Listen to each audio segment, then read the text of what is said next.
جو سزا دے ہمیں قبول ہے، میں تو تسلیم و رضا میں ہوں، اس کی جو رضا ہے راضی ہوں۔ سر تسلیم خم ہے جو مزاج یار میں آئے، میں تو تسلیم رضا میں ہوں۔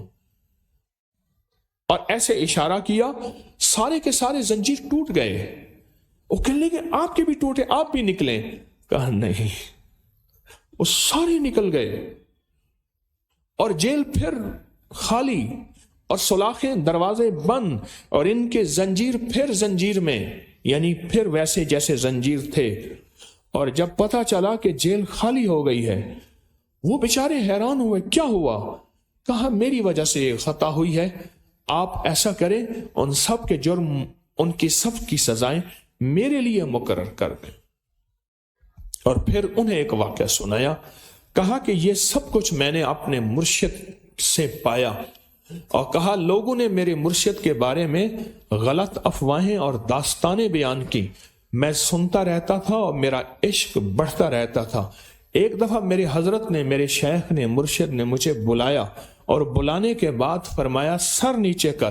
سر نیچے کرنے کے بعد میری گردن کے نیچے جو بال تھے، جہاں وہ بال ختم ہو رہے تھے، ان باروں پہ ہاتھ پھیرا اور کہنے لگے کہ انشاءاللہ تعالی قیامت کے دن اللہ بھی تجھے ایسے تھپکی دے گا، اور دیکھ تیری نظر جہاں جائے گی پتھر پگھل جائیں گے، لوہے مٹی ہو جائیں گے۔ کیوں؟ اس لیے کہ تو نے زندگی میرے عشق اور محبت میں گزاری ہے۔ آزمائشوں میں کمزور نہ ہو جانا، خیال کرنا آزمائشوں میں پھسل نہ جانا۔ اور پھر یہاں تک آزمائش نہیں آئی، پھر انہیں پھانسی دی گئی۔ پھانسی دینے کے بعد جلایا گیا، اور جلانے کے بعد راکھ کو ہواؤں میں اڑا دیا گیا۔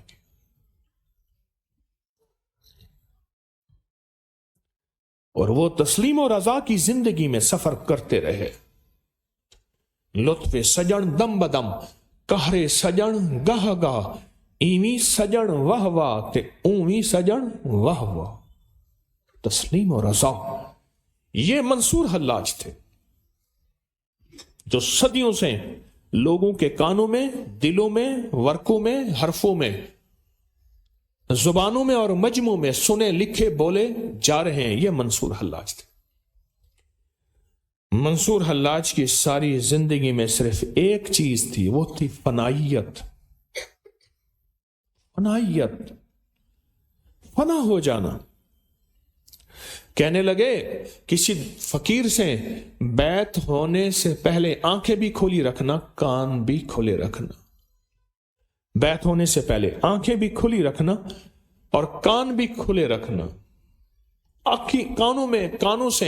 کانوں سے اچھی طرح سن لینا ان کے بارے میں جو مثبت ہے، جو منفی ہے، جو نیگیٹو ہے، جو وسوسے ہیں، جو شک ہیں، جو کچھ بھی کہانیاں ہیں، کانوں سے سن لینا، اور آنکھوں سے جو کچھ بھی دیکھنا ہے دیکھ لینا، غلط یا ٹھیک۔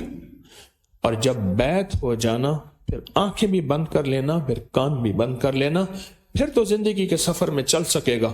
ورنہ ہر برق پکارے گا تجھے پیار سے 100 بار، اور دامن میں الجھ کر تجھے روکیں گے بہت خار۔